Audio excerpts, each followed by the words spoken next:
Hello, in this tutorial I'll be showing you how to use the storage feature of the program. This is quite useful for not only helping you create lot codes for your product, but also for traceability and the yeah for the traceability and for doing a mock recall. Really cuts down on time if you want to do a mock recall for your audit. So first thing we'll do is we'll go into our lot codes here, and you'll see that right now it's empty. We haven't set up any lot codes before. So let's go ahead and click on our storage. Now you can set up your storages, and it could be wherever you have potatoes, like raw product or raw, your raw product stored. It could be storage bins, it could be coolers, it could be on trucks, whatever. So let's just say we're going to go in here, we're going to manage our storage units, and we're going to add a storage unit. So let's just say you got bin 1, and then you can give it a number of sections. As far as like raw potato storage, I use how many sections by how many air culverts it has in it. So let's just say 12. We'll go ahead and we'll add this storage bin. And we'll add one more. We'll just say bin 2. Same thing, we'll give it 12 sections. Actually, let's give it a different amount. We'll give it 10. And now, let's say you are getting a load of potatoes in from another farm, like a bulk load, and you're going to repack them. If there's some way that you can name a storage unit after those potatoes to help track them, that would be a useful feature here. Like, say you get a load of totes in and you're going to repackage them in 10-pound bags. Um, Somehow you just assign a storage name to that load of potatoes that you'll remember, you can identify, and then you'll be able to track those potatoes. And I'll show you what I mean here. So now we exit out of that, and now you go into your storage units here, and you can see we got the two storage units we just created and how many sections. So bin 1's got 12 sections, bin 2 has 10 sections, and you can see that both of them are empty right now. But now let's say you're digging potatoes and you're putting those potatoes into storage. Here's where we can assign potatoes to each storage unit. So the source could be what field it came off of, or like in the example earlier, if you're getting potatoes from somebody else, it could be a farm name or a different company name that you got the potatoes from. But just for our purposes here, we'll do a sample one. We'll just say that these are potatoes that came off of Home Farm, and I I do seed lot codes. It's kind of a way of going two steps back on my traceability. It's completely up to you if you want to do this. It's for your own records. So for the source lot code, for me personally, it would be the seed, the potato seed that I got. I always assign it a lot code. So one of my seed lot codes might look like this.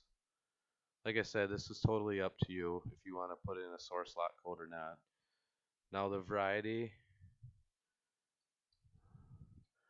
it could be russet, and then sub variety would be like, actually we'll go with Norcota.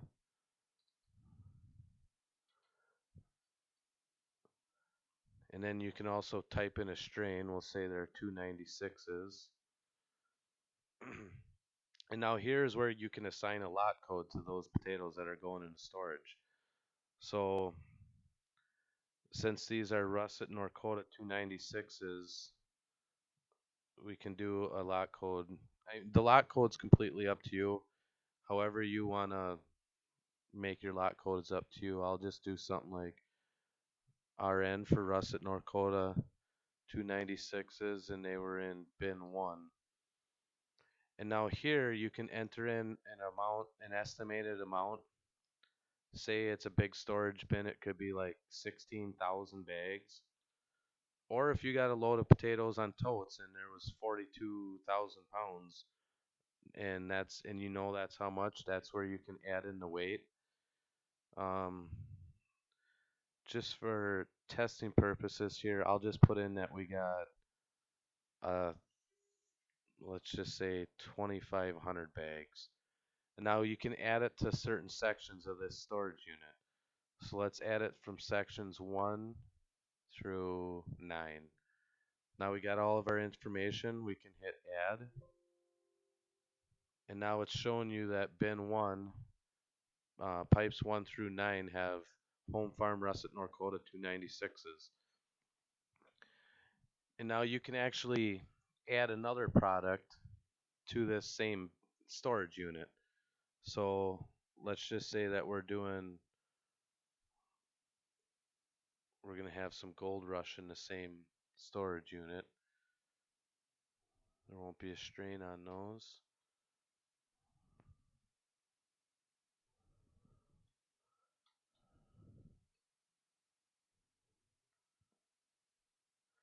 Now let's just say that there's only 1,000 bags of these.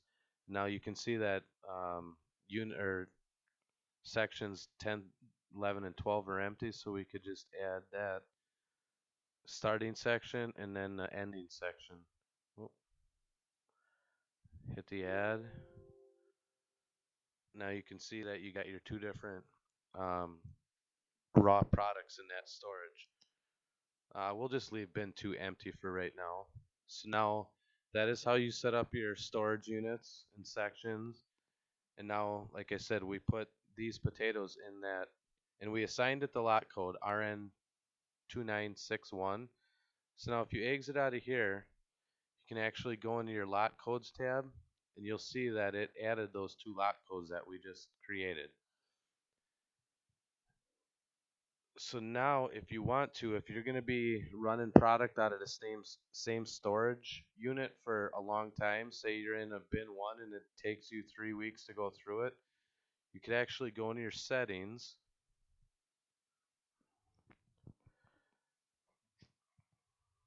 Once again, I apologize for my slow computer.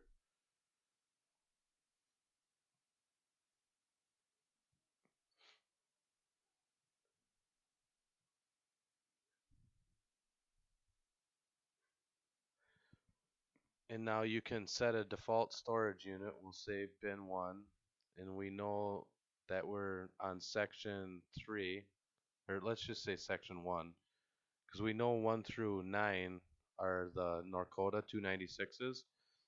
So there is our lot code. It finds it for us. Now we can save that. So now as soon as we select, we got all of our defaults set up for Meyer and Sons.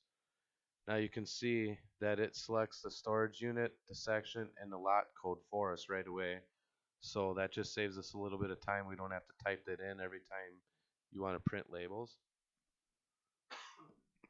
Excuse me. So basically, I mean, if you get everything set up like that, all you have to do is select your company and your product and your order number if you want, and you're ready to print.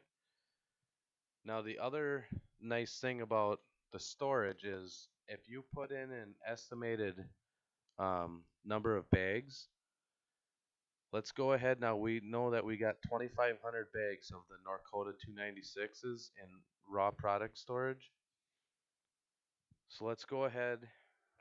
Now we're running this next order from RN2961, which is our North Dakotas. So let's go ahead and print out we'll do a load of 510s. We'll assign it an order number. We'll just say order 15. Let's do 800 bags. So we know that's going to be, I'm sorry, that's 800 cases. So that's going to be 40,000 pounds of product, which is 400 bags. So let's go ahead and we'll add that to the inventory. I don't want to print them and waste labels. So now you can see that we've got these in product inventory now, the ones we just created. So now, I'm sorry, I'm getting ahead of myself again. Let's add one more load, the same thing. Could be a different order number 16. We'll add it to the product inventory. We'll go to our outbound loads now, and we're just going to ship one of these loads out, and we'll leave the other one in the product inventory, and I'll show you another feature then. So we'll select order number 15. I'm not going to worry about filling in all these details right now. I just want to show you a different feature. So I'll leave all these blank, but you will want to fill those in. I'll hit log shipment. And now if you go back into your lot codes, you select this RN2961, which is our North Dakota 296s. Now if you go to view summary, this is going to show you a summary of that lot code. So now you can see here, normally I guess I should have filled that in, because if I would have filled in that information when I shipped out that order, it would show you the customer, the address, the destination. It would show you all this information here. Now it's showing you in the blue here, you can see we started off with 2,500 bags, and now the blue is how much we still have left, raw amount, 1,700 bags. 400 bags has been shipped out, and 400 bags remain in the product inventory. So let's go ahead, go back into our outbound loads. Let's ship out the other order, number 16. This time we'll put in these details so you can see it.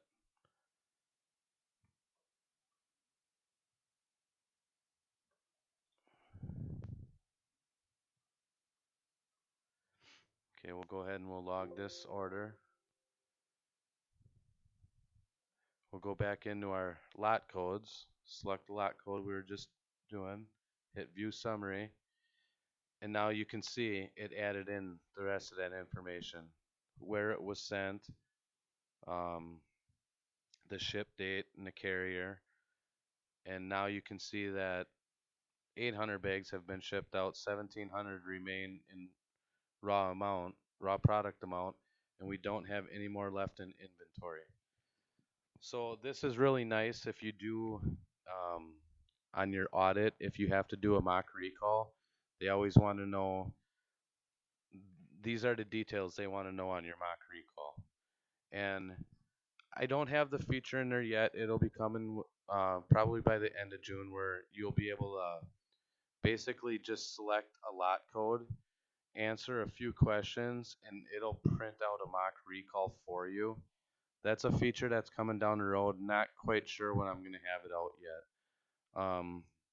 Hopefully it should be done by this fall in time for audit season. That concludes the storage tutorial. Thank you.